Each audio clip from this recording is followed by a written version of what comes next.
everything is broken. If nothing's going right.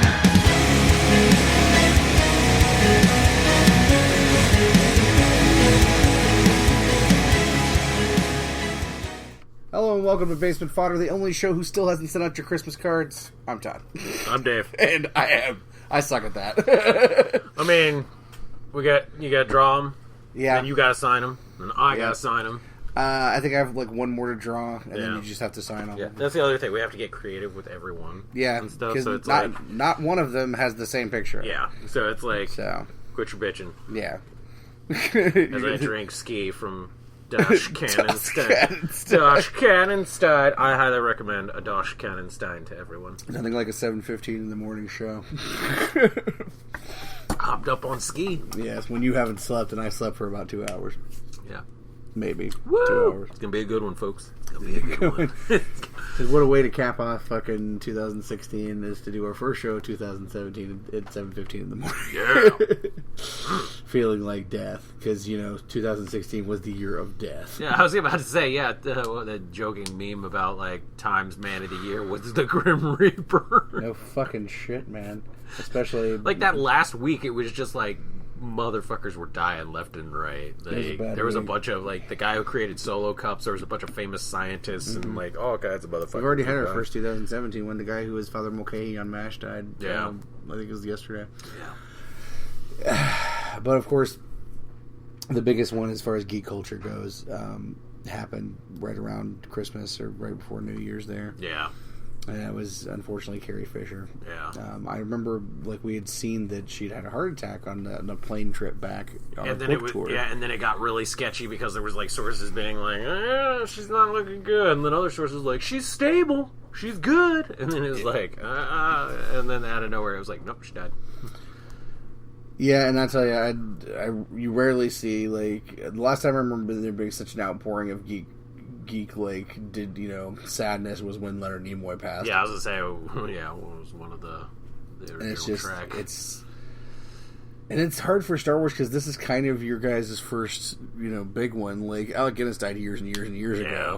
And I think Kenny Baker died recently, too, but it's another really kind of a smaller one, too. Yeah. But this is one of your core people. Yeah, this is one of the big three. Yeah. Like, as far as, like, Luke, Leia, Han, type thing. So, and she wasn't. I mean, she's only about 60. Yeah, and she was having she's having kind of a nice career resurgence. Really, she just put the book out where she talked about her and Harrison Ford having the fling on the set, and was on a book tour and like had been working quite a bit, and then had done the last Star Wars movie. And had already filmed stuff for the next one. Oh, too. She'd already finished. And her role in 8, they said, is a lot bigger. Yeah. So it's like expect to see more of her. But then it was like, But then like it's shitty to say because this is where that thing from Rogue One comes in, where they talk about CGIing dead actors and stuff, and it's like, will they do it? Will they, like, CGI her just enough to, like, kill off the character in the story so that way there's a good plot death? Or are they just going to be like, something happened between the movies and stuff? Because it's like... It's hard to say. Yeah. You could go either way. Yeah. I mean, it's something they're going to talk to probably, like, her family, and see which way they want to go. I don't know. What do you think? What's more respectful? Actually... Tailoring it in there and doing some sort of CG thing, or just saying she died off screen? I mean, to a degree, I would almost think, like, in her eyes, that she would want to give the fans at least something. Mm-hmm. But at the same time, I don't know. Yeah.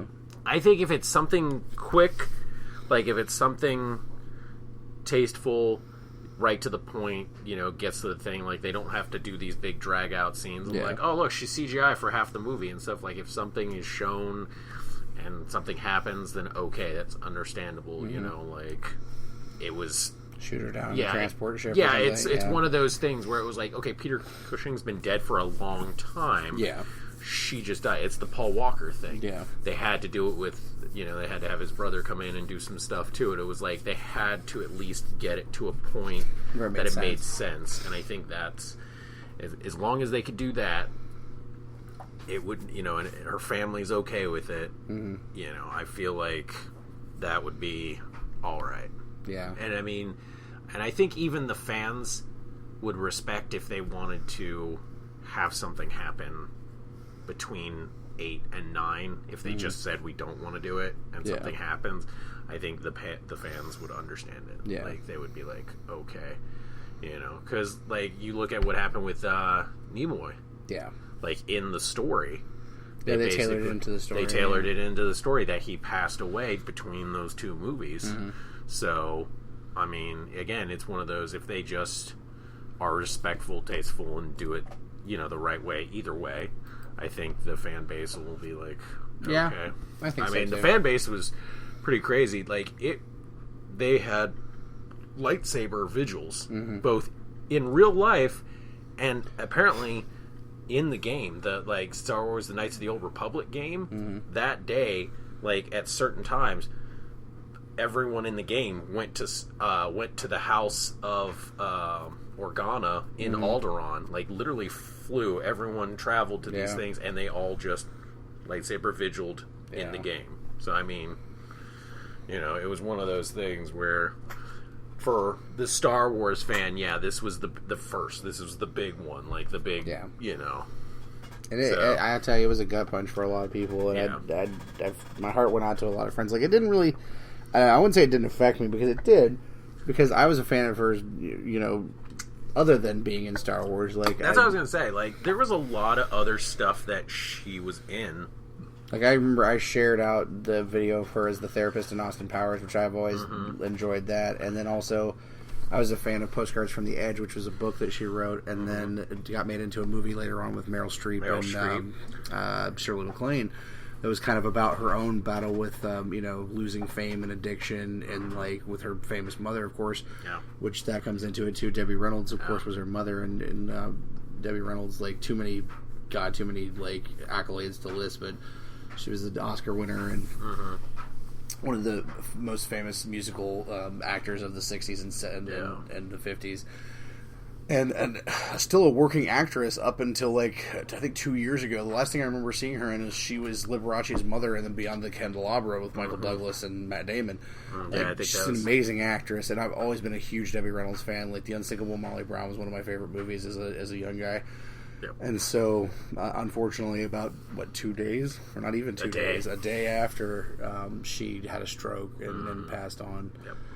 And it's like... And she said, I'm gonna, I want to be with Carrie. Was her last words, is what they reported. It's sad, but, like, in a way, it's kind of beautiful. It's like, no parent wants to outlive their child.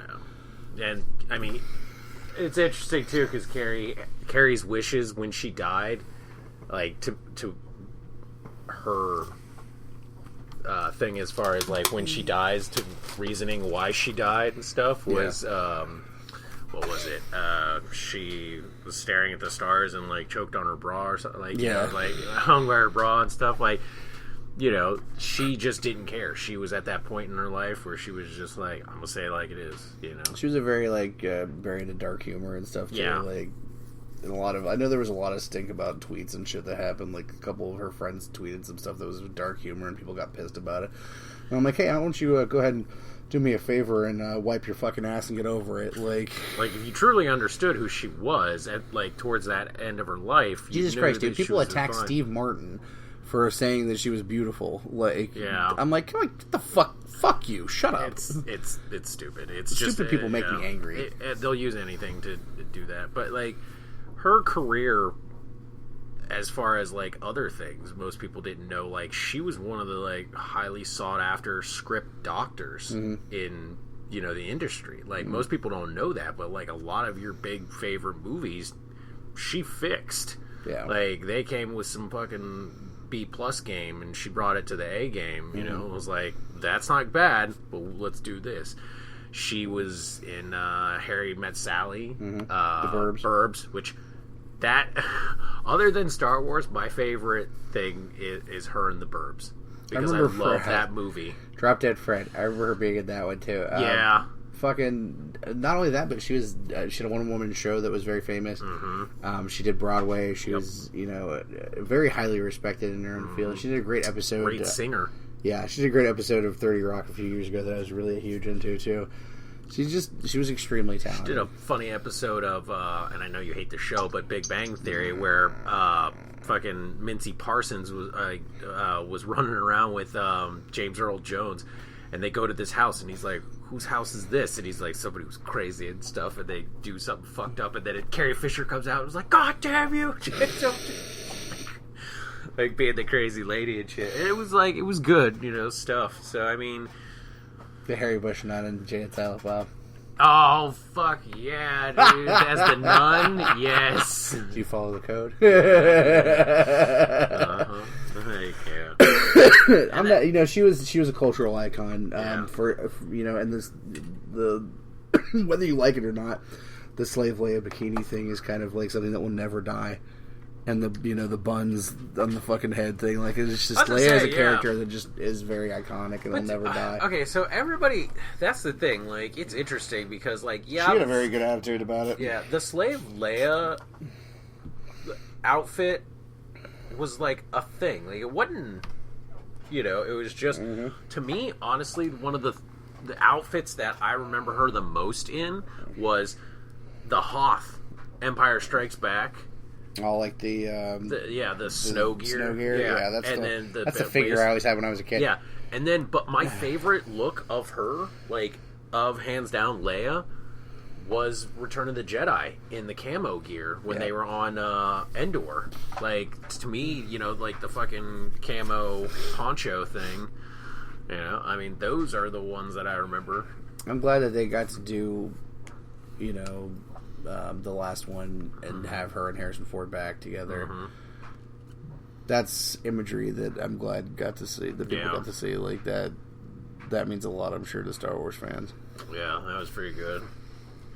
But yeah, it is done. It's like, it's not one that like Leonard Nimoy. When I know how this is how I'm sure people felt like they feel the same way I felt when Leonard Nimoy died.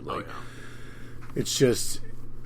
It is one of your core people, and it's like now you've only got Harrison Ford and Mark Hamill when it comes to that, and well, you've got them, and then you have the original actor who played Chewbacca, and you've got James Earl Jones. James Earl Jones, he's getting up there too. too. Yeah, you still have those people and stuff. Like when the actor who plays Chewbacca dies and stuff, Peter Mayhew, a lot of people are going to be upset. Not necessarily probably as upset as this, but they will be sad because he is one of the more beloved figures, and nobody really plays him like Mayhew. So I mean that's gonna be rough. But yeah, when any of the other ones go, it's gonna be brutal. Yeah, So like I said, my heart goes out to all you Star Wars fans out there, and to her family. I feel so bad for her daughter. I have to say, just to lose your mother and your grandmother, in the scope of a week. And then she's taking her mom's dog. Yeah, Gary. Yeah, who was Carrie's ride or die, riding buddy. He had his own Twitter. Yeah, he had his own Twitter. So. Yeah, my heart goes out to their family and her brother too. Of course, yeah. It's a fucked up situation. What a lot of people don't realize is that she's Hollywood gold. Debbie Reynolds and her father was Eddie Fisher, who was a famous singer and actor in the '60s and stuff. She's very, very much like that Hollywood royalty, that second, third generation stuff. So. Since 2016, man, it was just a year of death and depression and horribly awful shit in some respects. And there was good stuff that happened too, obviously. See, to me, I really don't remember it being that horribly. That really Trump. He got elected. So far, nothing has really changed. Nothing hasn't changed because he's not really in there yet. Yeah, that's what I'm saying. So I'm the fact that really all that happened was he got elected. Okay. Everybody's like, oh, it's such a horrible year. Trump got elected. Well, I'll tell you, it's not because he got elected. No, it's not because he got elected. It's what it brought out. Yeah. Whether you like the guy or not, Mm-hmm. whether you're into it or not, whether you voted for him or not, Mm-hmm. what it brought out was a lot of fascism, a lot of racism, a lot of sexism, like a lot of people saying bad shit and doing bad shit.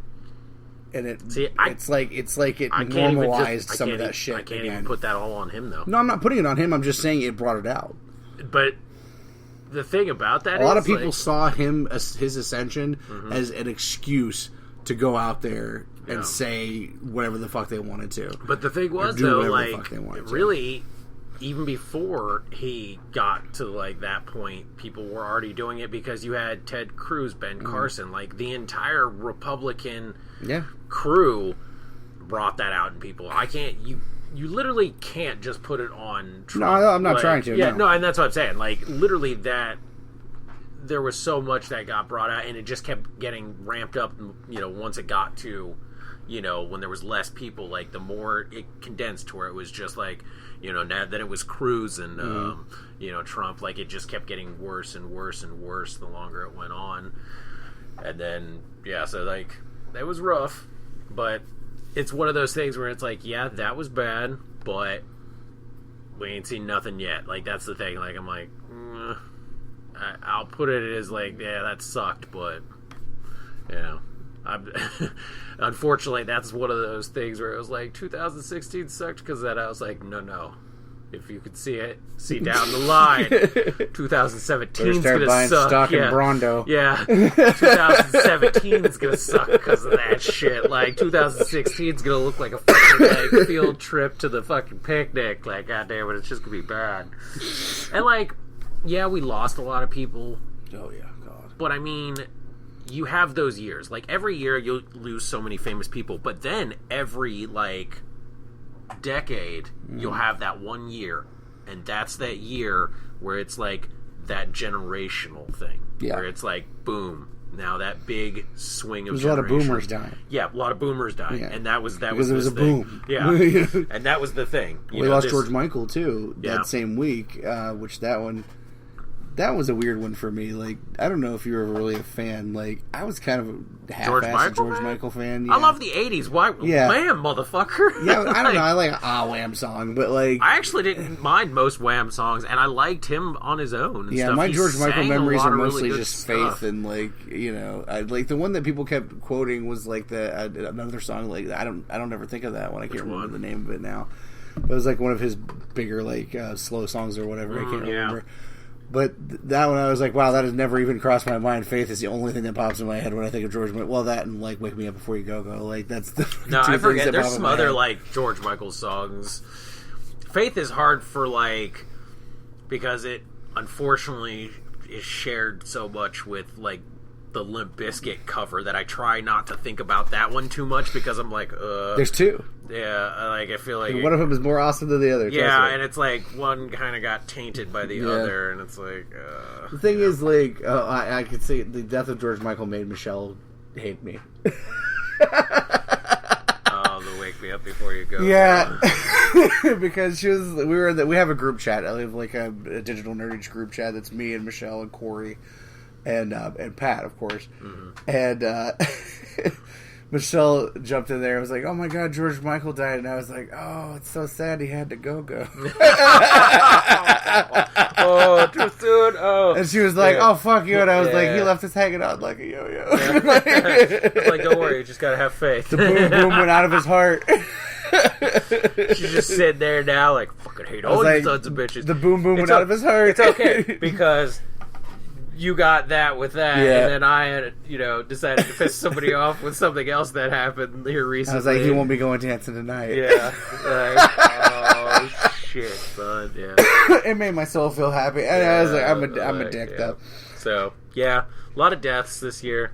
Lost a prince, lost a king, lost a princess, then lost a bunch of other... I mean, there was a... Rickman. China. For all you frat boy alcoholics, the guy who created the solo cup, he died. A bunch of scientists, really, defining scientists died, too. I, unfortunately, don't know their name. Was one that hit me really hard this year. Fucking hot. You know what?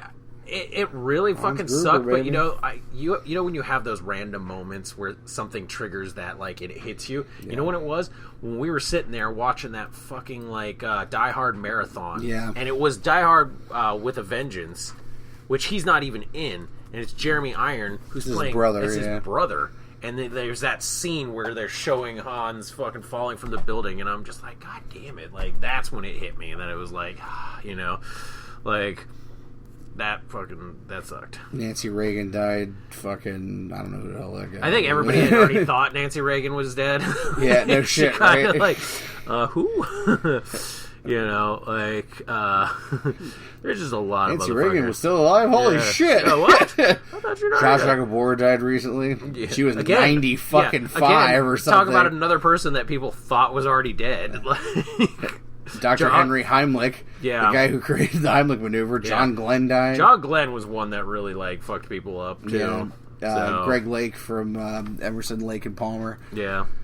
Just so many different fucking people. It was just like, it was really Fidel Castro, for Christ's sake, talking about, and Florence Henderson not too long ago. Yeah. Like, it's just a huge fucking massive glut of people this year that were like, Leon Russell from the fucking, he was a pop singer and a songwriter. It's insane. Leonard When we say Cohen, pop, when or we say Janet pop, Reno, for fuck's sake, which I even forgot about that one. When we say pop singer, folks, most of you are Old probably pop not singer, probably yeah. not old. Pop back in the day, in the 60s and in 70s. the 60s. He was a singer-songwriter. Yeah, it's just, it's a hell of a thing. I mean, there's just so many fucking people. Yeah, and most of them, to be honest, when you look at Arnold Palmer, when you look at them, they range from probably starting between 50 and 60 and probably hitting up at the 90s. Like, like that's the thing. There was that gap of people, and yeah, it was rough. It's that Gene Wilder. Oh yeah, God, that I was almost rough. forgot about that. Damn it. So, I mean, it was pretty crazy. I'm just clicking through a list Yeah. because I don't want to miss anybody that Kenny Baker, of course, Kenny we talked Baker, about. yeah. Yeah. It's just Miss Cleo. Holy shit! I didn't know about that one. Oh yeah, Do you think she saw it coming? probably. Comment now. No. But it probably cost her $3.99 a minute to find out. I could tell you about my own death, but it would Yeah. cost you $3.99 Yeah. a minute. Yeah, No, it was a rough year in some respects, but it was a good one too. Like, I know for us personally, it was interesting. It's been an interesting time. Yep. Been crazy. We launched a new show, which we haven't got to do more than 2 episodes of, unfortunately. But we're gonna get there. That's one of those like We did a lot of great cons this year. Had a really good time. Got to travel to a lot of new places and do new things. And it's been a great year of growth for audience growth and stuff for the show. And one of the biggest things this year is that characters based on us have become part of an actual real comic universe. Yeah, so we've talked about this plenty of times before. And if you see us at cons, sometimes we have the prints of them comics, and stuff.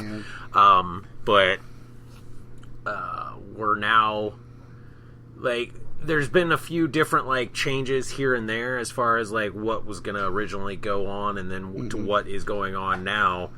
And there is a whole new artist that took over for our characters, and we got to see some stuff. It was posted and it looks awesome.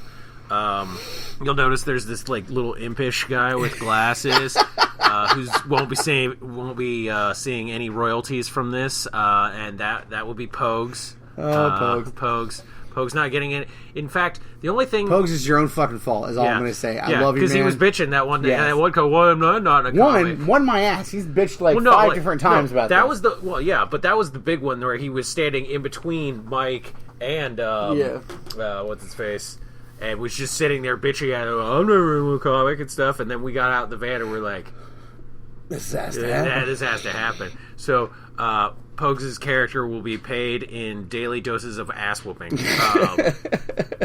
It'll be great. But we were lucky enough to see the cover, at least the pencils for the cover of the first issue, and believe it or not, they're actually using our Basement of Doom logo that our good friend Tara did for us.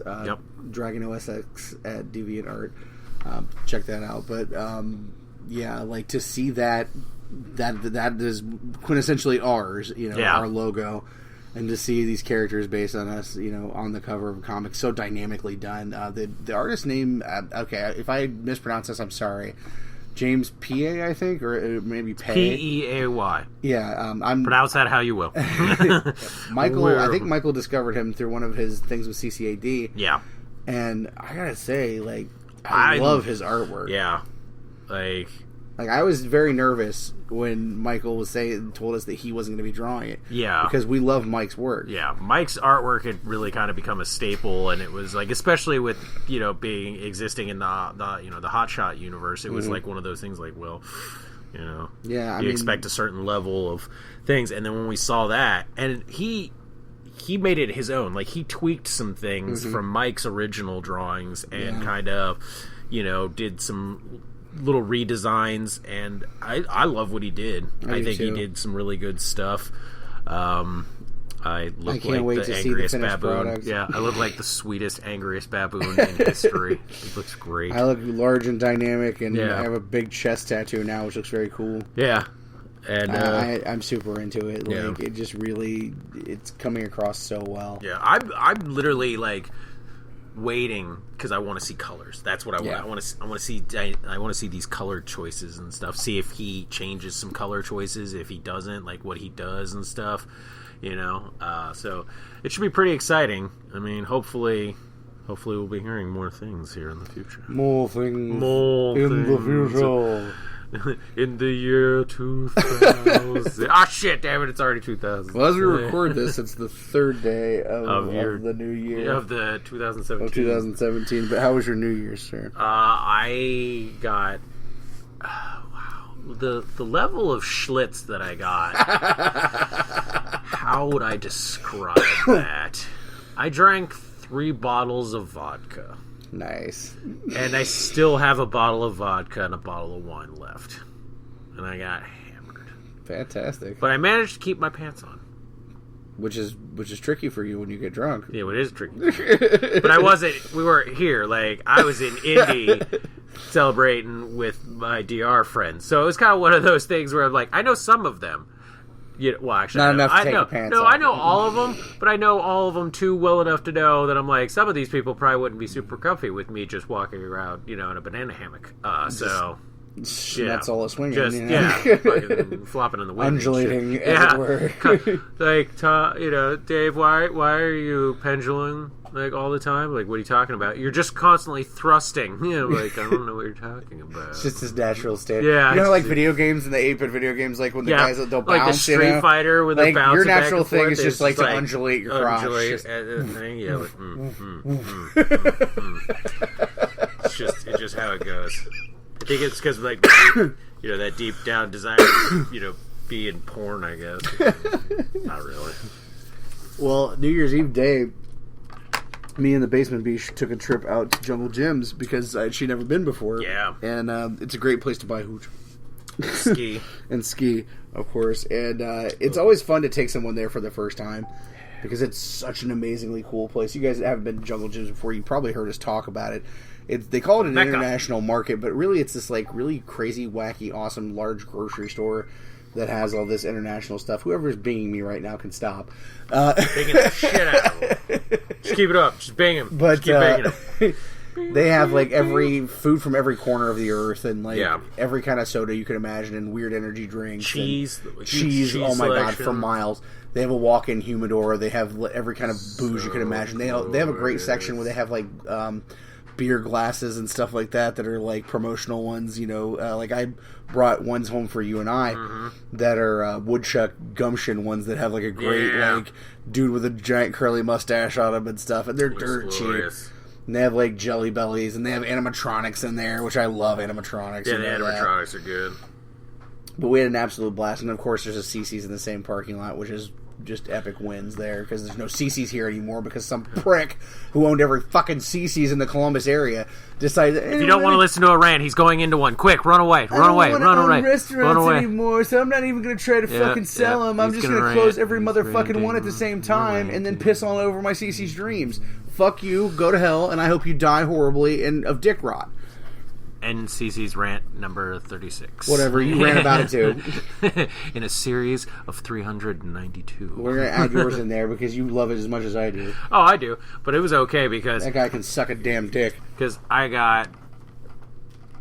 I don't know how I would describe... Actually, no, I would say mine was better. You know, so, like, for me, like, I love CC's, but I was able to get something better. And that was Jack in the Box. I don't think I've been to Jack in the Box enough to love it as much as I love CC's. Yeah, growing up on the West Coast, I can wholeheartedly say I love it more than CC's. I've only been to Jack in the Box like 3 times, and I loved it every time. It's but glorious. Yeah. I have more of a connection to CC's. Yeah, it's a buffet. I mean, yeah, it is a buffet. Yeah. They had new pizzas, too. Yeah. One of them was Philly cheesesteak. It was wonderful. The other 2 sucked. Memphis something barbecue, which sucked. And, like, some fucking shit with taco pieces on it, which was even worse. All 3 sound like fail to me. Yeah. But yeah, so we both got food that we love, and it was glorious. And then I got ski, hammered. I got booze. We came back and hung out and watched a marathon American Horror Story because she was going through the carnival season and finishing that one out. Cool. And that's super fun to watch when you're drunk. Like, I've already seen it, and so it doesn't affect me as much. But like, you guys that have seen it.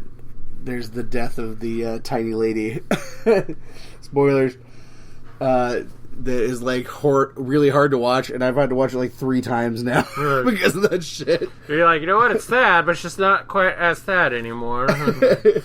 When you watch Michael Chiklis squish a tiny person to death, it's some disturbing shit. I'm like, oh damn, you bastard!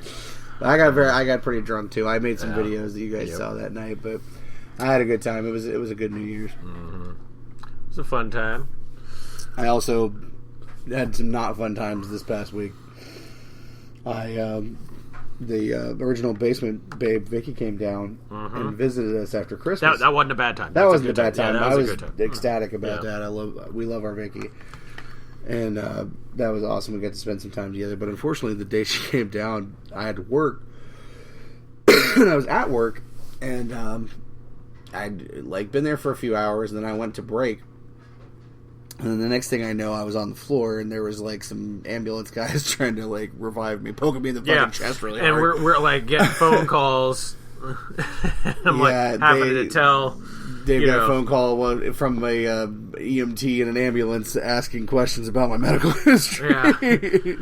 Yeah. So, needless to say, we had to make a trip to the hospital. Yeah, unfortunately, it was a combination of just a problem that I've had for a long time and my own fucking stupidity. Because I forgot to medicate myself. I'm diabetic, as you guys know. I forgot to medicate myself before I went to work, and my blood sugar spiked, and I got hyperglycemic. And it kind of mixed with I've been having a lot of stress lately, and I have a stress-related syncope. And but there was a silver lining to all of this. Wait a minute. They combined together, and I had what they call a pseudo-seizure, which is kind of like, it's for people who aren't epileptic, it's the equivalent of having a seizure. Yeah. So, but there was a silver lining. We got the doctor to say something that since we heard it the first time, I had hoped it would, like, I not really like hoped in that, like, yes, but just like one of those, like, I wonder if it'll ever actually get said. And it did. And he said it multiple times. And even though you were out of it, you still were like, oh, God damn it. I was so out of it. Yeah. And what's the term, sir? Diabetic ketoacidosis. Ketoacidosis. Now, if any of you guys remember that one show where we talked about one night we saw these commercials where they're like, do you suffer from ketoacidosis? It was like one of those stupid fucking... all night long, because we were watching like the same show on the same network, and I swear like 9,000 fucking ketoacidosis commercials. This happened again the other night with Sonic commercials to the point where I don't fucking want to eat Sonic ever again. Yeah. But like, it's ketoacidosis. Do you suffer ketoacidosis? And it fucking just became a thing. Anytime he was like, oh, I feel weird, I was like, it might be ketoacidosis. Ketoacidosis. So we're in the hospital, and I'm out of it, and they've got an IV in me, and they're pumping me full of fluids and shit, and Dave is there, and Vicky's there, and Abish is there. And I'm just saying, like, random shit. Like, we're doing the, like, who's gayer routine. Yeah. With, like, while he's out of it, and the nurse is there, who we were pretty sure was in fact gay. And we were basically just trying to like make everyone laugh or be very uncomfortable. Yeah. And the doctor comes in and is just like, yeah, we're checking to see maybe if it's ketoacidosis. It's like, I look at him and I'm just so out of it, but I'm just trying hard not to laugh. Because it's not an unserious thing at all. Yeah. And everybody else in the room is like, oh, ketoacidosis, like, is that a bad thing? And I'm like sitting there like biting my lip, like, don't laugh, because they're all gonna look at me and be like, really, you're laughing at ketoacidosis? I would be like, if you knew, motherfucker. If only you knew. If only you knew. And he just kept saying it all the time, like every chance. Well, we're just waiting on those results to see about the ketoacidosis. And I was just like, oh my god, it's like that night all over again. Like, how many times can we get the doctor to say ketoacidosis? Like, that was one fun thing that happened. The other fun, not so fun thing that happened was this like old woman who kept walking by my stall or whatever. Like, you know how emergency rooms are, they're like curtained stalls basically, and I bought a little tiny bed and I have my shirt off and they've got crap all over me because they're monitoring my heart and all that bullshit. And then this like old woman keeps walking by to go to the bathroom, but they're like robe she's off. Like hacking up lungs and stuff, and it's like, so there's this beautiful thing that I have that he doesn't have. And in fact, he has the exact opposite of it. Like, I have this natural luck to know in my brain, for some reason, look over there. Something doesn't feel right. I should not look in that direction. His brain is like, something's not right. What's over there? What's over there?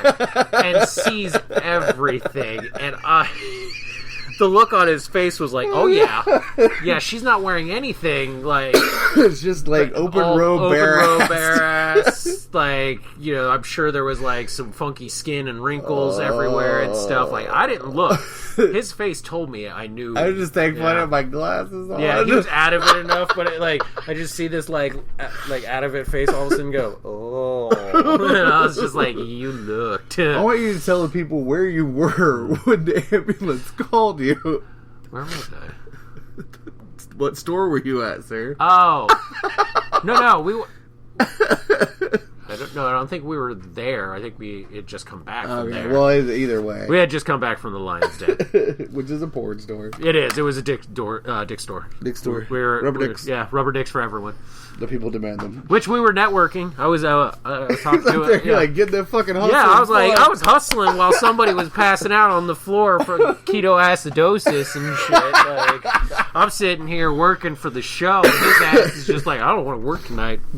Like, that was really not what happened. That's what I kept saying. I was like, you really just didn't want to work tonight, did you? He's like, well, I'm talking about it. Fucking, it wasn't no fun. Yeah. My chest still hurts because apparently the thing they do to try to wake you up now is stab you in the chest with their fucking finger, which I'd never experienced before. There's like a weird, stupid thing. Well, apparently I found out it wasn't the ambulance guys that did the damage to me. It was my fucking coworker.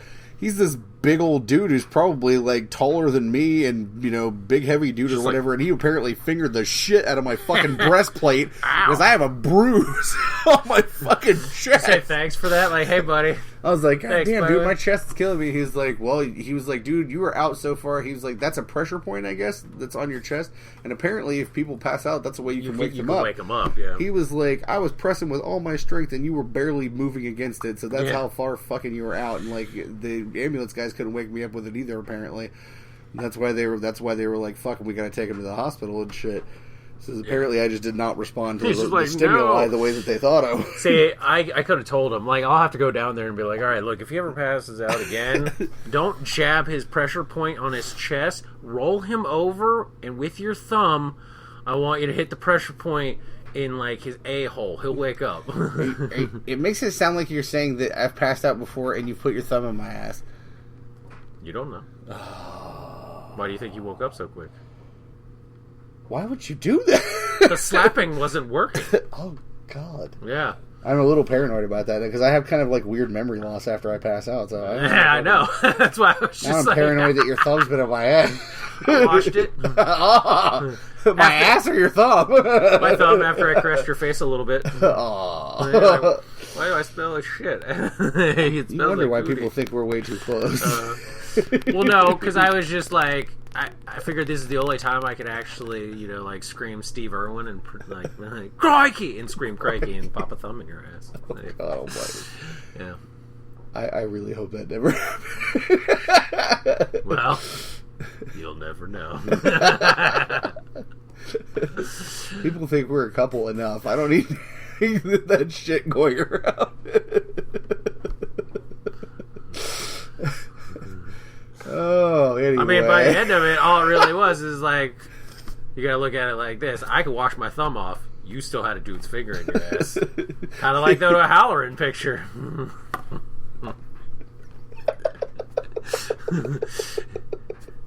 Insert T, insert Ted. You know?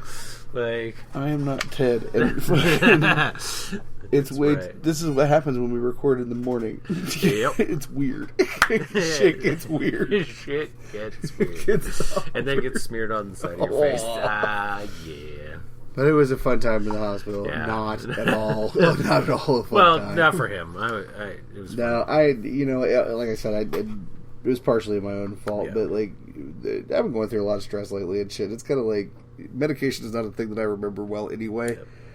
And they were like, "Oh, well, your blood sugar is like 408 or some shit like that." I'm Yeah, like, it was like 400 something. and the people who don't know what what blood sugar should be like below 2. 100 and something, probably. Yeah, like well below 200, and they're like, it was 400, and we're like, Jesus Christ, you were like 4 diabetics in one person. Like I ate Wilford Brimley or something. Diabetes.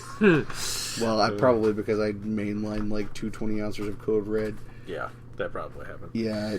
So again, I blame myself for that. Unfortunately, the stress, there's nothing I can do about that. But the other thing, totally my fault. Yeah. So the moral of the story is, Alan should stop eating sugar. Todd should stop eating sugar. That's true. Who's Alan? That Guy fat ass thumb bastard. in his ass. All right, so let's talk about some great fails of 2016. All right. I think the top Sausage one, Party. movie-wise, movie-wise, that one was pretty bad. Actually, there was a lot of like bad movies that kind of flopped. I have to this say, year. like, Sausage Party, I actually have renewed interest in because my coworker was telling me about, like, he watched it, and apparently it's like a giant knock on organized religion, which I had not. No one else had said anything about that, but he told me about what happens in it, and I was like, I'm actually more interested in seeing it now than I was before. I still have no desire to see it. I just don't care. Amy Schumer. I hate Amy Schumer so much. She is a fail. Like those old Navy commercials that I keep seeing with her in her giant face in. Or the Bud Light. Or the Yeah. Bud ones, yeah. Hey, here's But the thing. okay, that would be our personal fails. I'm talking No, like this is a fail. It's a fail of society that Amy Schumer is famous. according to Todd. She's not funny, and she's really not attractive. Again, according to Todd. You don't. You I don't act think like she. you I fucking don't think she is. disagree I with don't me. think she is. But again, we're in the minority on that one, dude. Like, I don't unfortunately, like her movie did. She's one of those people I've never personally met anyone that likes, but everybody's like, "Oh, she's so great." Yeah. And I'm like, "Who?" And then no one stands up. Well, unfortunately, that There ain't she no doesn't Slim Shady qualify, standing yeah. up for Amy fucking Schumer. She doesn't necessarily qualify as a fail. Now, that what Listen, man. things that do qualify as a fail for this year? Well, let's go down the list. Ronda Rousey. Ronda got a fail for 2016. Oh Lord, she did. Because she got a 48-second, basically, ass whooping. Like, that was... Like, anybody who watched that video was like... It was brutal. It was... Wow. It was worse than the Holly Holmes, like, beat down. It was 48 seconds of Amanda Nunes just sticking her in the face. I was like, man, she got hit to that point that she looked like drunk, retarded, stupid. Like, just like... Meh. Like, all the slow-mos of her face are just beautiful. I'm still waiting for the wobbledy video of her as she's like touching the gate and stuff, because she was just, there was some controversy with it because Herb Dean, who's always making very unique ref choices in the history of MMA, did a stand-up like TKO call on her, even though there was still like fighting going on. Like that was the thing. Usually, especially if you look at men's MMA, the refs will let them take the knockout to the mat, to see if it goes to a TKO or just a regular knockout. Yeah. Like that's the thing. Usually, if they're still standing, if they will let it get knocked and go down, it'll happen. But for some reason in this one, like, he stood in there. And there's always the chance, like, from where you get rocked and you get wobbly in the knees to when you hit the mat, there is all still plenty enough time to regain cognizance and throw fights. I've seen plenty of dudes that get rocked, go to a knee, pop back up, and end up like sticking the person hard and coming back. This one didn't even get that chance. It's true. Which a lot of like Ronda people were like, "Whoa, what the fuck, dude? Like that was bullshit. That shouldn't have never happened." I'll tell you why I disagree with it, because she the rule is that they're supposed to stop the fight if the person's not defending themselves anymore. And she took about 9 unanswered shots to the face and didn't even throw hands up. She wasn't responding anymore. Yeah, but I've seen that in plenty of matches. Herself. That was I have too, and those matches should have been stopped too. Yeah, well, no, that's not a precedence, because again, I've seen plenty of guys that have taken shit tons of unanswered shots and then hit a knee, come back. That to me, that is a. I'm not gonna hate on Herb Dean for this, because you're not out there in the moment. Mm-hmm. They're out there in the moment. There's decisions, and people have died in the ring because decisions have not been made. Yeah, when they should have. I'm gonna give Herb Dean shit for this, because this is what he's known for. He's known for making bad calls. I don't think it was a bad call. I do think it was. I don't want to say it's a bad call. I was gonna say it's a call that normally doesn't get made, because it is one of those things where it's like you're assuming there's plenty of time to still come back. She had just got rocked. One of those things where it's like there are gonna be unanswered shots when you get rocked, and then you'll either hit the mat or you'll come back from it. So I think he didn't give it enough time. I think it was a little bit sketchy, but I mean, he still made the call, and Nunez still whooped her ass like there's no tomorrow. I see about no way she was fucking coming on that. Like, she was done. She was rocked and stuff, but you never know how fighters go. Like, something can trigger. So yeah, and that's the thing though. But you can't, as a referee, you can't think that way, because the one time that you think, oh well, he might come back from it, and then some dude gets fucking punched to death, and then you're fucked, and then it's your career that's over. You have to make that fucking decision in the time where you think that she's not going to respond, or that she's not responding to shit, and you think she's in trouble. You got to make that fucking call. Yeah, I still think because the lives of those people, the health and safety of the lives of those people are in your hands, especially as an MMA referee. She wasn't getting hit enough for that. I'm not saying she was, but I'm saying that's the decision you have to make in the moment. And I said, plus he's right there, and we're watching on TV. There might be something he saw that we didn't see. Yeah, Herb Dean always magically sees something that people don't see. So I'm gonna. There's been too many times that the call hasn't been made and shit should have been made, and some guys on the fucking ground getting pummel fucked 25 times in the fucking face before they stop the fight. I mean, that happens. But all ends up with their bruises. So. And bigger guys. I don't care what any of these fucking conspiracy theorists or whatever are saying out there. Yeah. Ronda was going to lose that fight either way. Oh yeah, like once she started trying to throw shots and her shots didn't do anything to Nunez, she was done. So like it was. The punches she was throwing out there couldn't beat meat. Yeah. For fuck's sake, let alone beat Nunez.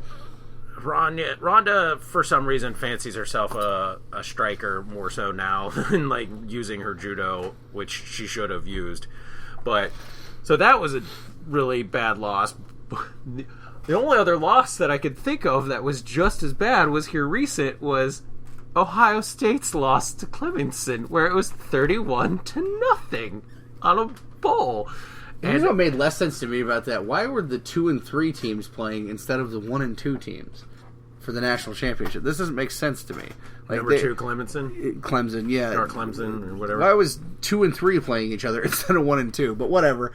Like it's the weird way that the bowls and then the matchups work. Like you can end up having that happen sometimes, where it's like a 2 and a 3 can end up, and it also the thing is the way they shift, and because if somebody lost this week to the thing, like if something happened a week or two before and they end up getting bumped into that spot more so than they actually earned it, it's weird. This is the weird thing about college football, because all their scheduling is done like years in advance, so it gets weird.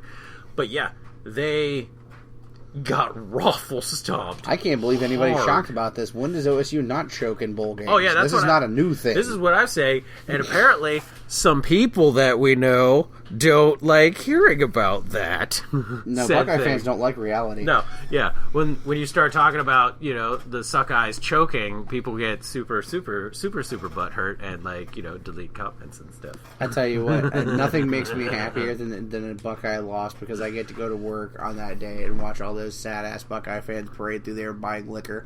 They're quiet. They're either so bitchy. quiet. They're bitchy or quiet, you know. And What's the it's matter, so little fun. friend? Oh, wouldn't shut up. Was repping and hyping them so hard, like, oh, we're gonna kick these motherfuckers' asses. I don't think that some of these people out there that don't live in one of these fucking college football towns like we do understand the level of bullshit we have to fucking sit through. Like, Yeah. if you're not if you're one of the minority like us and you're not a fucking Suckeyes sycophant, then it is a shitty life for you in Columbus. I'll tell you that fucking now. Yeah, especially living in Columbus, like, Yeah. that's the thing.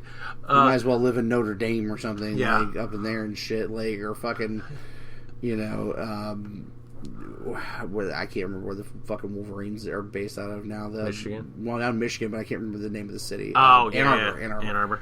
Yeah. Yeah, I'm sure it's bad up there too. Oh, but yeah. like, you guys, Like understand Green Bay, that shit. Wisconsin, Green Bay, and Wisconsin, not yeah, being if a you're not Packer fucking fan, Packers yeah, just imagine like being that in shit. any of those states, yeah.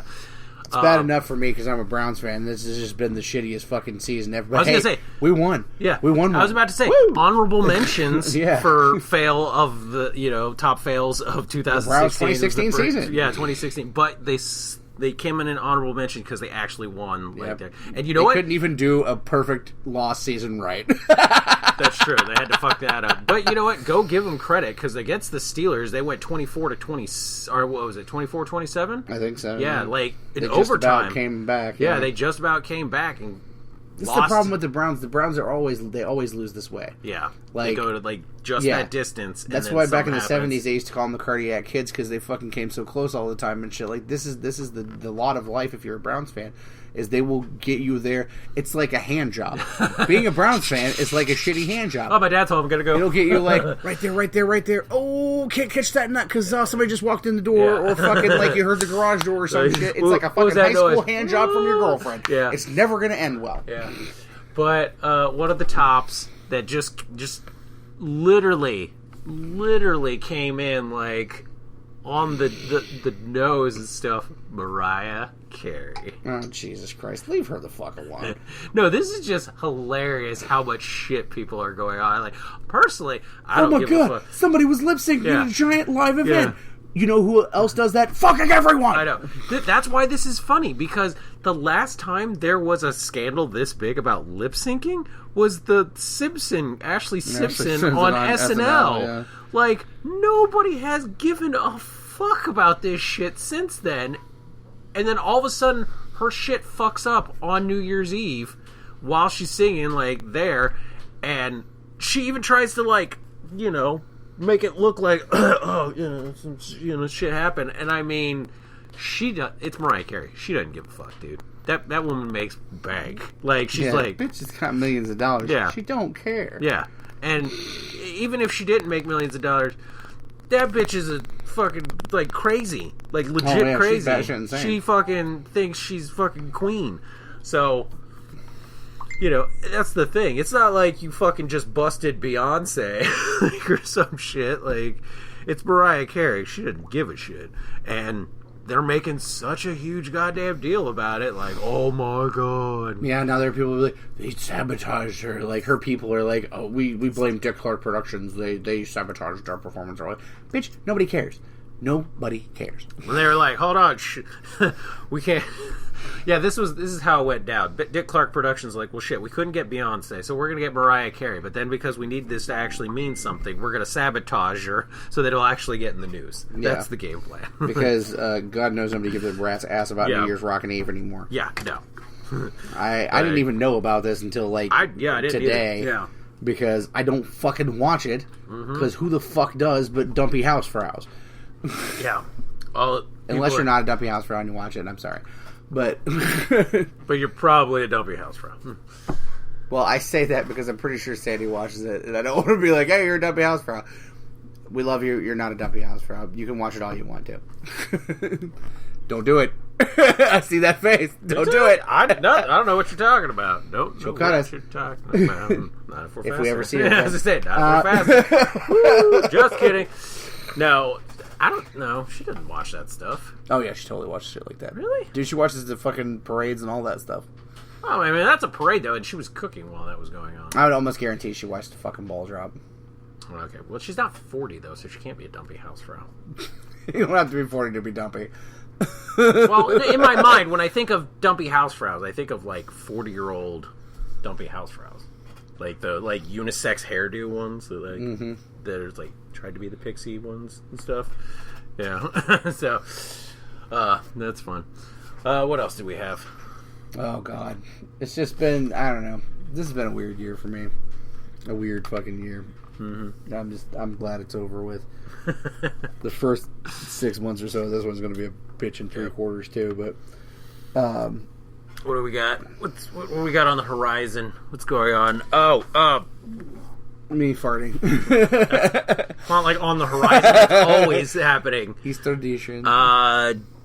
Just recently read something about Jeff Johns. Yeah, Jeff Johns tweeted that DC was working on yet another TV show, but he did not give any details as to what it is. Yeah, so all kinds of speculation. Is it the Teen Titans show again that TNT basically like dropped, or is it something else? Like, we don't know. We're pretty sure it's not going to be on the CW because CW has. Ever since, like, even before they got Supergirl, but especially after they got Supergirl, they were like, yeah, that's it. That's the last. Like, we're not, you know. Which kind of sucks, because I know people were still kind of hoping for, like, you know, the Constantine thing. Yeah. Now they're just hoping that they put Constantine in one of the shows in a more, you know... It'd be a good fit on Legends, I'm just saying. I think he would on Legends, definitely, for sure. But it's really, like, what show could they have? Because they've got that stupid, like, insurance thing coming out and stuff. And I say stupid because I haven't watched it yet, but it sounds like... I don't know if that'll ever actually make the light of day, because, like, that I don't think that's on the NBC schedule. Oh, anymore? I think that they did the pilot of it, but I don't think it's on the schedule. I want to see the pilot. I want to see, like... I've heard nothing but bad things. Yeah, that's what I want to see. Yeah. Like, this is supposed to be one of those things. I want to see it. So, like, what are we going to get? Like... We hope for something good, but could we get another Gotham? And, you know, God, I hope not, you know. We're already really getting another Gotham in a weird way, because they're doing that Krypton series on Sci-Fi. And that's kind of like the equivalent of Superman Gotham. It is, but it's like one of those things because it's on Sci-Fi. It's not one on the, like, one of the, like, It basic... still exists. No, it still exists, but it's not... You know, in the, Yeah. like, the rotational thing, like, you know, where you flip it through, it's like CW, Fox. Sci-Fi is one of those, like, you're gonna, okay, I gotta go up the numbers, so, you know. And besides, it's on Sci-Fi, so you already kind of know what you're getting to a degree with Sci-Fi. This one, we don't know what network, we don't know what it is. They haven't even said if it's... That new version of Lobo where he's, like, running around in a thong and shit, and he looks like a... The suit. Twink. Yeah, Twink suit, Lobo. Yeah. This coming soon. Oh, God. On Freeform, Twink Lobo. I've seen some of the shit they've already got on Freeform, so yeah, that's possible. No, it should be on Bravo, because the like, Bravo is per capita E. the gayest channel. E. On the, Oh, no, E, man, he's pretty... Coming soon on Bravo, Twink Lobo. They wouldn't even call him Twink Lobo. They just say Lobo. Lobo. Yeah. Oh, Twink Lobo. Yeah. We don't even know if it's a live action or if No, it's I an have no animated. idea, yeah. But I don't know if it's going to be an animated because so far they've already got 2 animated things in the works as far as like shows. They're bringing back season 3 for Young Justice, and they've got the Justice League new animated thing. I know there's been a lot of talk over the years about wanting to do a Legion show. It would be difficult right now to do it, I think, though, because Fox is already doing that X-Men related show called Legion. Yeah. So they'd have to do something about the And, title. okay, and let's like if you really want to be honest, Legion's pretty much dead in the comics. Legion's been dead in the comics for years, but people still want to fucking do more Like, shit with it. well, I Like, mean, like there's not a comic out for Legion. They tried. They did the Legion Lost stuff, and that only went on for so long, and then it's gone. So it's like really, who knows? there could always be the Justice League Dark. There was the animated stuff. There's the back and forth talk about a movie. We don't know. They could always just be like, let's I don't no think go that's ever movie. going to see the light of day either, to be honest. Well, we don't know. There's been shifting of all kinds of stuff, and then DC added a bunch of new, like, hey, new movies are coming out. We're not telling you anything about what they are. Yeah. So I think that would actually make a really decent show. Mm-hmm. Would be the Justice League Dark one. But yeah, so we don't even know if it's an animated, a live action, pretty much fucking anything. And Jeff Johns like, well, hey. So all the DC fans are kind of... They're going to bring back Kristen Crook and give her a Smallville spinoff called The Lana Chronicles, and you'll just kill yourself. Called Show Killer. Like, Show Killer! Somebody kill me. Oh, wait, Kristen Crook's here, and she's going to show us all her sweet Chung-Li fight moves. Fucking Chun-Li fight move. Yeah. Oh, It'll be great. So, do you have any favorites of 2016, like favorite comics or that you've read, or favorite movies that you saw? Movie-wise, I don't know, there was a bunch. Like, movie-wise. Conjuring 2 was a big one for me. Yeah, Conjuring was probably... I still need to see that one. That was good. It was great. Babadook. Babadook was really good. Although that didn't come out this year, but we saw it this year. We saw it this year, so that was really good. Yeah, that one was... It was great for reasons probably that we shouldn't be like, that's great. You know why it was great? Because if you're hungry, why don't you eat shit? Because, like, I've never rooted harder for a fucking kid to get his brain smashed in. Like, I'm like, yes, mother, kill the child. Like, that type of thing. Like, the only other movie that you really is, like, Problem Child and fucking The Omen are the only other ones where you're like, kill the child, kill the child, kill the child. No, anything Jonathan Lipnicki was in. Yeah. That's true. Isn't all the human head weighs 9 pounds? Did you know I could bounce your face off the countertop like a basketball? You know, it only takes about 2 pounds for me to huck your body out the car while we're driving 65 down the freeway. Woo! Fuck you. Give me those glasses. Those things were $400.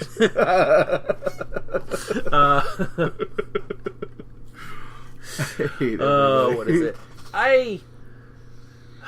This is hard. Okay, so I love Suicide Squad. Yep. I thought it was really good. Civil War. Not as much. I still maintain Winter Soldier is a better movie. Yeah, for me, Civil War, you know, Avengers 2.5, Cap 2.5. Like I said, we talked about this. It was 2 movies that got put together, and they both suffered from it. Yeah. So for me, I watched it again on Netflix. Yeah. It still really wasn't like, it really didn't like improve. Like, there was things about it that I liked. I liked what's his face who did Panther. Mm-hmm. I actually got to enjoy his part a lot more. I enjoy. One of the favorite things for me was Sam and Bucky's thing back and forth, and seeing that again was really good. I still really feel awkward about the whole like Steve Rogers, Sharon Carter thing in that. It doesn't bother me in the least. No, I mean it's because it's like when you look at her and you look at him, she still looks like she's fucking 13 from that like show she was on the CW for the longest time. So I still see her as like one of those younger things. She just doesn't look like she's aged enough, and I'm like, you're like 100 making out with this like 19-year-old girl. You're a creeper. Good for him. You're a creepy bastard. Not as bad as Don fucking Cheadle. Here's the thing, people. I don't have anything against Don Cheadle as an actor, but Don Cheadle is about as intimidating as a wet fart. He's a shitty roadie. He's a terrible fucking roadie. Like, Rhodey's a shitty enough character in the first place, and he is not helping. He did have that one funny scene, though. Yeah. Is this Tony Stank? He's like, yes. When he got fucking taken down, and it's supposed to be this big emotional moment in the movie and shit, and I'm like, ha ha! Like, War Machine damn near got killed. Who gives a fuck? Don Cheadle's a pussy. The problem with me I was again. like, oh no, he's almost crippled. It would be so hard for him to run over and lick Tony Stark's balls. Yeah. Like... For me... The problem again, seeing it like on like the smaller screen and watching it is like, how do you not realize like this was Vision's fault? Like, yeah, when all of a sudden Falcon comes down and is like, you know, like, oh my god, he's okay, and then Tony's all like pissed and just shoots him with a fucking repulsor thing, and then, you know, like Vision. Well, I mean, you know, you gotta give Tony like a little bit because his lover just, you know, almost got killed just now. Oh look, I just, you know, my boyfriend. I just saw this giant like fucking yellow beam. Who do we have on the team that can shoot these like giant? Who did I just basically call in to shoot Falcon down with his yellow mind gem power beam? Yeah. Oh, Vision, who's on my team. Who do I get angry at? The black guy with wings. Fuck you, Snap Wilson. Like,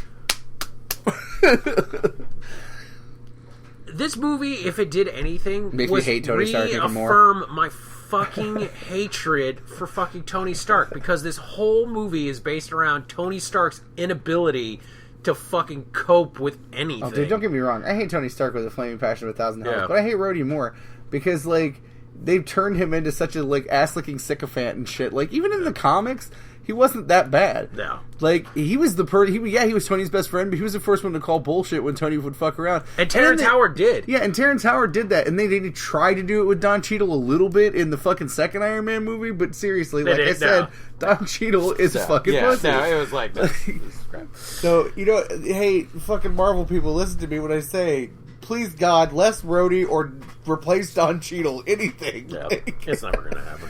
But on that same note, like, Batman v Superman. Like, I'm not gonna let DC out of this one unscathed. Batman v Superman. Fucking Jesse Eisenberg. Okay, so Jesse Eisenberg fucking sucked. Amy Adams, terrible. She's a non-point for me. It's like, God, no. the reason why it's a non-point for me is because, to me, Amy Adams as Lois is a Clark thing. And because Clark doesn't really exist in this, like, world of Superman, she doesn't really exist to me. It's just kind of one of those she's all things. over the fucking movie and sucking up air everywhere. Yeah. I mean, I just, like I said... Speaking of dumpy housefrows, that's Yeah. what Amy Adams is to me. Like, everyone, oh my god, Amy Adams, she's so hot. I'm like, really? Are you really super into, like, dowdy fucking, 40-year-old housefrows that aren't attractive? Like, I'm sorry. She's not good looking. Yeah. But, I don't know. The stuff I liked about Batman v Superman, Wonder Woman. Yeah. Wonder Woman was good. Like, she didn't have a huge presence, but it was a very strong presence. Yeah, the people are like... awesome. Yeah. Affleck was a very interesting Batman. Like, it was one of those... He was a very dark Batman. Like, it was a very, like, down the road, kind of jaded, shit has really gotten to him kind of thing. And, that was interesting, but just watching him be Bruce was really good. He was really good as Bruce. And I know some people had bitched about this. Like, some of my friends were talking about, like, oh, well, he wasn't really the detective. And I was like, actually, if you want to be real, like, he was probably the most detective Batman we've seen since Michael Keaton. Yeah. Like, that's what I'm saying. And that was good. Jeremy Irons was damn good. He's not a detective, Christian Bale. Yeah. He was the, fucking ninja. Yeah. Christian Bale. Yeah. But they had good. Henry Cavill is not my Superman. I'm sorry. Like, the more, you know what? I've tried to defend him. I have. So they showed a poster. They did a meme where it was like, it was Henry Cavill Superman against right up next to Tyler's, and it was that stupid picture that makes Tyler look really small. And they were like, when you bring a friend to gym day, and it was like Henry looks all buff and shit, and Tyler like looks scrawny, and I'm like. And that was funny because there was all kinds of people that were like, Henry Cavill's amazing as Superman. He's like one of the best and stuff. And then there was other people that are like, are you fucking stupid? you high? Like, yeah, there were people bitching. And I don't hate Henry Cavill. We've talked about this before. No. I don't hate him. I just, like, he's not my Superman. He's not any Superman, really. He's not a Clark at all. He is the more, to me, he is that New 52 Superman. Yeah. He's that one where, like, in the New 52s, you really don't see much of Clark, and he's very much I still defend Man of Steel as being a good movie. Yeah. And I do think he's a good performance. It's just, like, this Superman that they wrote for this world is not my Superman. Yeah. Like, Tyler Hoechlin in a couple episodes of Supergirl was more of Superman and Clark. And that's what people were saying. Yeah. Tyler Hoechlin, yeah, he may not be, like, fucking Henry Cavill ripped and stuff. Yeah, and he may not look like fucking Adam of Eternia, for Christ's sake. Yeah, but they were like, his personality was perfect. And they were like, look at Christopher Reeve. And look at Brendan Routh. Mm-hmm. Like, they weren't ripped. Henry Cavill's pretty much one of the few that, actually, I think he's like the only one, because even Dean was big. No, he's the only like, Superman that's ever been, like, super crazy buff. Yeah, like, had to be super muscular. Superman really didn't have to be. Wins for me, Supergirl moving to CW. Yep, huge that win. Massive was win. Like massive win. That was Fail the for best me. thing. Shield has failed me this year. Yeah, I understand I've why. lost all fucks for Shield, and and I'm sad about it. I am sad about it because I've loved Shield. I have loved it. I have defended it. Yeah.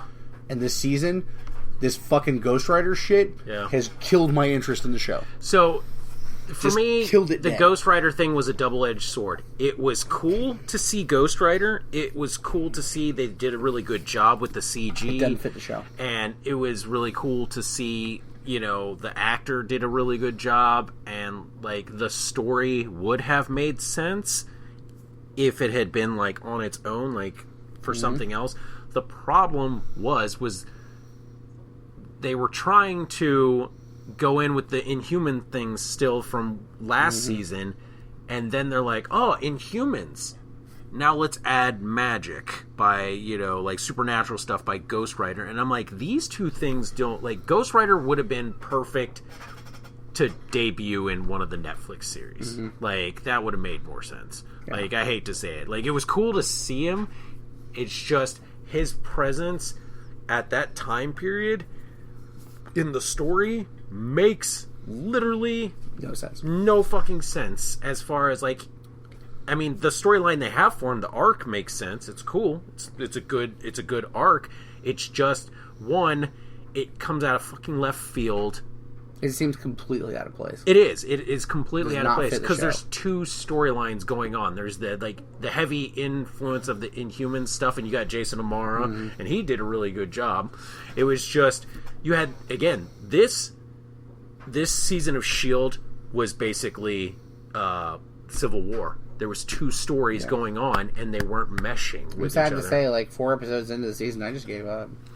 I got to about 10.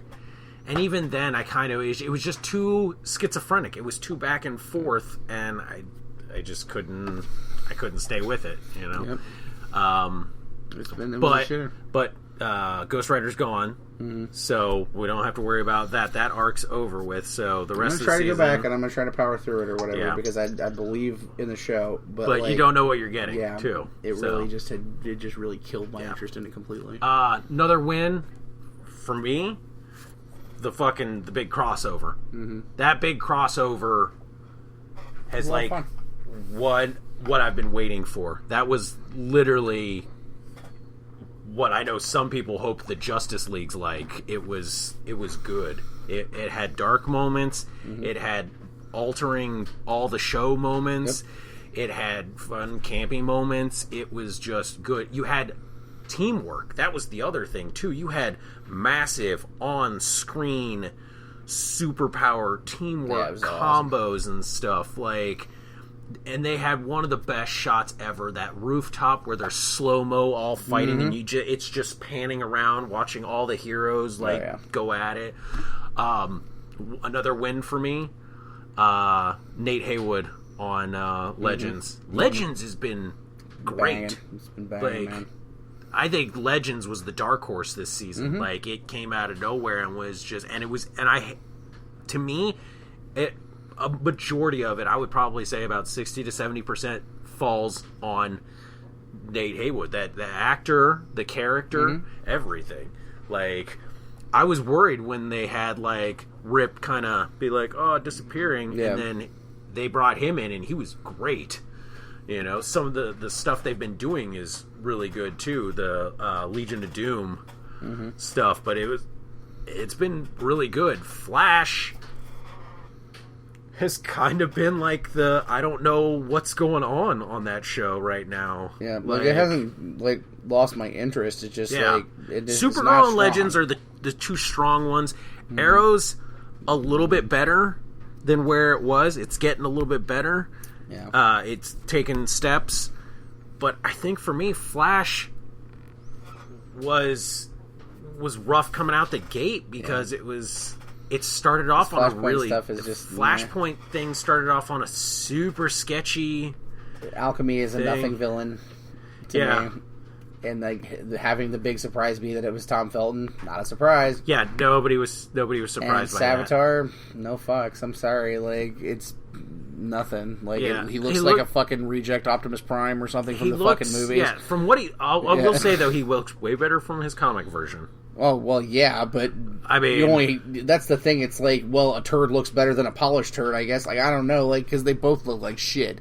They're just two different forms of shit. One of them looks like Michael Bay fucking threw up, and the other one looks like some sort of weird, off-Broadway production of Birdman. I'll still take the Bay over the weird thing. Well, I'm just saying they both suck. Yeah, but one sucks way worse, in my opinion. Yeah. I mean, you got...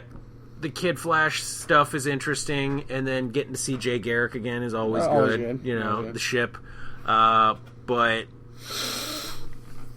the fucking show, I think, had just a weird fucking schizo moment, and I don't think they know what they're doing. Flashpoint was too big to just do in... I think it was too early to do it, to be honest. I said this at the time, too. Yeah. It's just...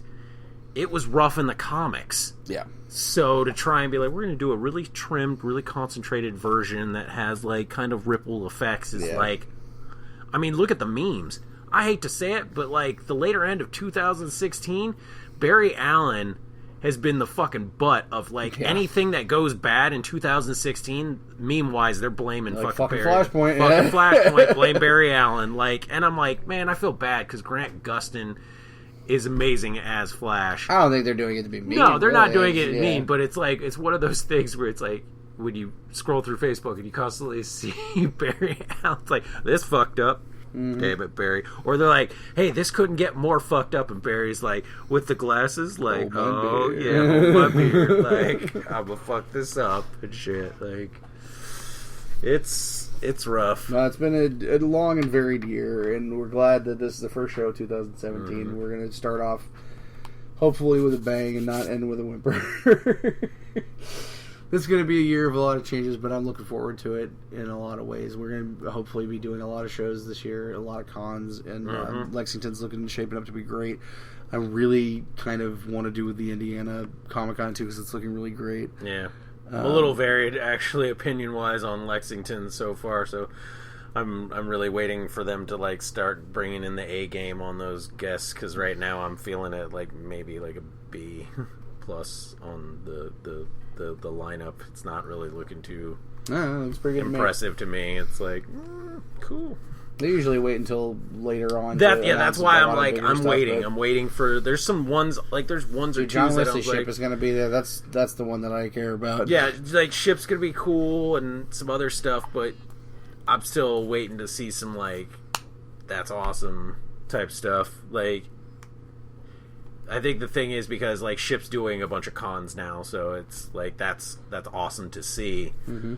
But it's just one of those see what you guys got. I have hopes, for it's Lexington. See. They've never disappointed us before. No, they haven't. But so that's what I'm saying. I'm holding out. But so far, my opinion of the lineup has not been The Indiana show is looking very strong. The Indiana show, is looking pretty stacked. That Philly show, which I'll never go to. No, never go to it. But it looks set foot in Philadelphia. But their show's looking good for them. No offense to anybody in Philly, but I just don't have good experience in that area. See, he does that, whereas mine. Well, I know we have a few listeners out there, but mine's Detroit. His opinion of Detroit is mine of Philly. Yeah, which is understandable because they're pretty similar. Yeah, unfortunately. And I'm an Eagles fan too, which is funny. But just no thanks. Yeah. So I'd like to retain my fillings in my teeth in my car. You know, so. Gonna try this year to maybe hit like 1 or 2 horror conventions. Yeah, I'd Gonna love try to. and expand Love on to do that, yeah. yes, on that note and see, Hey, and you know what? Since we're in the new year, Valentine's Day will be coming soon, and with Valentine's Day always comes Sexapalooza. Oh yeah, that's right. And I can't wait for that. Yeah. That'll be super awesome. So, hopefully it'll be a great year. Mm-hmm. I'm hoping we get to do a lot more shows, setting up at shows and stuff. So, we're really very open to that right now, and we're getting scheduling done and all that stuff. So, that's good. Is there anything else you want to say about 2016 before we wrap it up? I hardly knew ye. I don't know. No, not really. I mean, it was a year. I'm not gonna say it was like parts of it were good, parts of it were bad. It was just another year. I don't think I'm gonna put it down in the books as one of those like, oh my god years. It's just, it was a year. I think for me it was a year of like really great things and really bad things at the same time. So yeah, that's what I'm saying. It kind of broke even. Like, it produced a lot of things that are changing wise, but then for me the past couple years have been consistent change. So I can't say either way. Changes. A fish with tits. I kill you, fish. Well, on that note, is it shilling time? Dance monkey. All right. Well, if you enjoyed what you heard today on the Basement Fodder Podcast, you can, of course, find us at our network home of digitalnerdage.com or our website at the basementofdoom.wordpress.com. Please check out legacyrising.com for more news on Legacy Rising publications in the world that we are involved in. You can follow us on Twitter and Instagram at Basement Fodder. You can find us on Facebook at Todd of Basement Fodder, Dave of Basement Fodder, the original Basement Babe, the Den Mother of Doom, the Basement of Doom, Basement Fodder Podcast, the Todd Files. It came from the queue, and of course, if you're in the market for custom action figures, you can always find me at Titan Trap Customs on Twitter and Titan Trap Customs on Facebook. I think that is pretty much it. Yeah, that should be it. Well, for the first time for 2017, from the Basement of Doom, as always, I'm Todd. I'm Dave. And until next time, the basement door is closed. Suck it, bitches.